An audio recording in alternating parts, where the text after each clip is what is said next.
శరీరం, మనసు పరస్పర ఆధారితాలు. ఇది బాధపడితే అది దుఃఖిస్తుంది. ఒకటి ఆనందిస్తే మరొకటి సంతోషిస్తుంది. అందుకే మానసిక ఆరోగ్యం చాలా ముఖ్యం. అది కొరవడితే పనులు ముందుకు సాగవు. చదువులు, ఉద్యోగాలు, వ్యాపారాలు వేటిలోనూ రాణించలేం. అనుకున్న లక్ష్యాలను సాధించలేం. స్నేహితులతో, కుటుంబ సభ్యులతో సంబంధాలు కోల్పోతాం. అందుకే తరచూ అంతర్ముఖులవ్వాలి. మనలోకి మనం తొంగి చూసుకోవాలి. మనసు చెప్పే మాటలను వినాలి. దాన్ని లాలించాలి, పాలించాలి. అప్పటికి చెయ్యి దాటి అది కంగుబాటు వంటి సమస్యలు కూరుకుపోతే అవసరాన్ని బట్టి చికిత్స చేయించాలి. ఆ చికిత్సే ఆధ్యాత్మికత. ఆధ్యాత్మికతే మన సనాతన ధర్మం. హాయ్ అండి, welcome to our channel Sureshwari Kalimata channel. మీరు కనుక ఫస్ట్ టైం చూసినట్లయితే ఖచ్చితంగా మా ఛానల్ని సబ్స్క్రైబ్ చేసుకోండి. సనాతన ధర్మంలో ఉన్న అంశాలను క్షుణ్ణంగా మన పిల్లలకు నేర్పించడం కోసమే మా ఛానల్ ఉద్దేశం. ఖచ్చితంగా మనమందరం మన సనాతన ధర్మాన్ని పాటిస్తూ మన బంగారు భవిష్యత్తుకు, భారతదేశానికి పునాది వేస్తున్న మన చిన్నారులు ప్రతి ఒక్కరికి నేర్పించవలసిన బాధ్యత ముఖ్యంగా ప్రతి శ్రీమూర్తి పైన ఉంది. కాబట్టి ఖచ్చితంగా మన సనాతన ధర్మంలో ఉన్న విషయాలు మనం తెలుసుకొని మన పిల్లలకు తెలియజేయాల్సిందిగా మా ఛానల్ ముఖ్య ఉద్దేశం. మనం ఆ భగవంతుని పైన మనసు ఏకాగ్రతను పెంచుకోవడం ఎలా? పూజ చేస్తాం, పాజిటివ్గా ఉంచుకుంటాం ఇల్లును, అంతా ఓకే. బట్ మనం ఆ భగవంతుని గురించి ఏం చేస్తున్నాం అని ఒకసారి ఆలోచిస్తే దానికి ప్రతిరూపమే శ్రీ వెంకటేశ్వర గానామృతం. ఈ గానామృతం ఆ స్వామి చరిత్ర గురించి తెలుసుకోవడం జరుగుతుంది. సముద్రమని ఈ సంసారంలో ఆ భగవంతునిపై మనసు కేటాయించడానికి ఒక గానామృతం ఒక గొప్ప మార్గదర్శనం అని చెప్పవచ్చు. ప్రత్యక్షంగానో పరోక్షంగానో ఆ భగవంతునిపై మనసు కేటాయించడం జరుగుతుంది. కాబట్టి ప్రతి ఒక్కరూ ఆ భగవంతుని పైన మీకు తోచిన రూపంలో మనసును కేటాయించండి.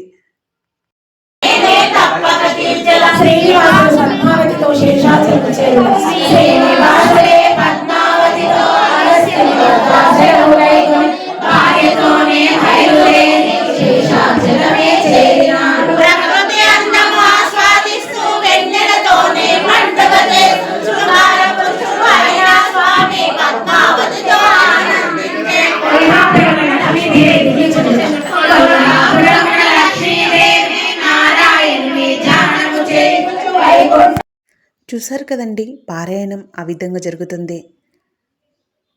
ఇక భగవంతుడు అనేక రూపాలలో దర్శనమిస్తున్న ఆ పరమాత్ముడు ఒక్కటే. కాబట్టి గానామృతం రోజు అయ్యప్ప స్వామి పూజ కూడా జరుగుతుంది. పరమతల వాళ్ళు కొన్నిసార్లు అయ్యప్ప స్వామి మాలలు, దుర్గమ్మ మాలలు, శివమాలలు, ఆంజనేయ స్వామి మాలలు, రకరకాల మాలలు వేశారండి. అంతా ఒక్కరే కదా భగవంతుడు, మరి ఎందుకు వేరువేరుగా రకరకాల మాలలు వేస్తారు అని కొన్నిసార్లు అడిగిన సందర్భంలో మా సమాధానం ఒకటే. యవ్వనం, జీవితం, ఐశ్వర్యం, మనసు, నీడ, పాలకుల ప్రేమ, ఈ 6 చంచలమైనవి, అశాశ్వతమైనవి. అయినా శాశ్వతమైన విషయానంతగా వీటిని గాఢంగా నమ్ముతారు ప్రజలు. వీటిని తాత్కాలికమైనవని గుర్తించి జాగ్రత్తగా మెలగాలన్నదే మా సనాతన ధర్మంలో పెద్దలు చెప్పిన మాట. కాబట్టి ప్రకృతిపరంగా ఆ తల్లిని పూజిస్తూ మనిషి సంవత్సరంలో ప్రతి సందర్భంలోనూ ప్రతి నిమిషంలో ఆ భగవంతుని ధ్యానం చేయడం, ఆ భగవంతుని నామస్మరణతో మోగిపోవడం, తద్వారా సనాతన ధర్మం ప్రపంచంకెల్లా గొప్ప ధర్మంగా తీర్చిదిద్దడం ముఖ్య ఉద్దేశం. అన్ని మాలల ప్రతిరూపమే మన సనాతన ధర్మం. రాత్రి పగలు, ఉదయ సాయంత్రాలు, శిశిర వసంతాలు కాలచక్రంలో భాగంగా ఇవి వస్తూ పోతూ ఉంటాయి. ఇవన్నీ శాశ్వతంగా ఉండేవే. వీటి ప్రతిరూపమే సనాతన ధర్మం. ప్రకృతే సనాతన ధర్మం అని చెప్పబడింది. ప్రపంచంలో ఏకైక మతం మన హిందూ మతం.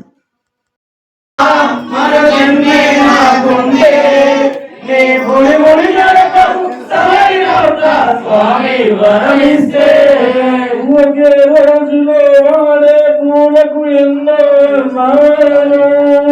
ఒకే రోజులో వాడే పూలకు ఎన్నో అంతా ఒకటిగా పుట్టిన మాలో గుణమత వేదాలు, అంతా మాలో పుట్టిన వాళ్ళకు గుణమత వేదాలు.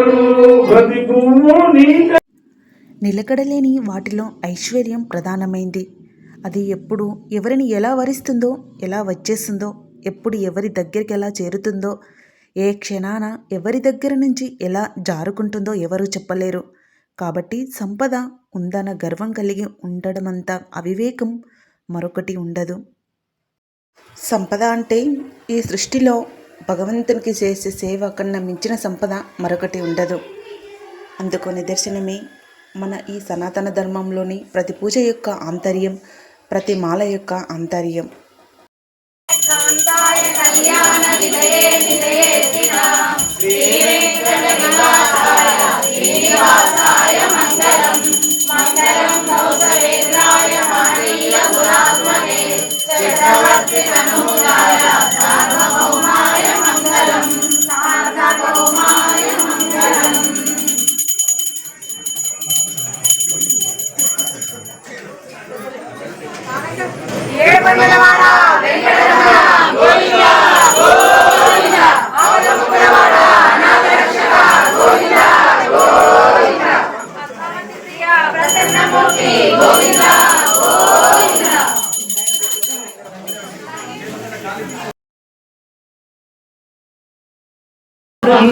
రెండవ ప్రదక్షిణము నీకిస్తినమ్మ, నిన్నైన సంపదల నాకీయవమ్మ.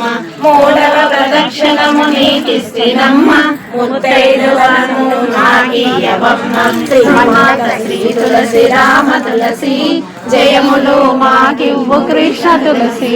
శ్రీమాత శ్రీ తులసి రామ తులసి, జయములు మాకివ్వు కృష్ణ తులసి. ప్రదక్షిణము నీకిస్తినమ్మ, అక్కరల పుత్రుణ్ణి నాకీయవమ్మ. ఏడవ ప్రదక్షిణము నీకిస్తినమ్మ, ఎనిమిదవ ప్రదక్షిణము నీకిస్తినమ్మ, ఎగుని చే బాధలు రప్పించమ్మ. తొమ్మిదవ ప్రదక్షిణ. చూశారు కదండి మా వెంకటేశ్వర గానామృతం, అదేవిధంగా అయ్యప్ప స్వామి యొక్క పూజ. మీకు మా ఛానల్ కనుక నచ్చితే ఖచ్చితంగా సబ్స్క్రైబ్ చేసుకోండి. ఇప్పటి వరకు చూసినందుకు ఆ వెంకటేశ్వర తండ్రి ఆశీస్సులు మీ అందరిపై ఉండాలని మనస్ఫూర్తిగా కోరుకుంటున్నాం. జై శ్రీరామ్.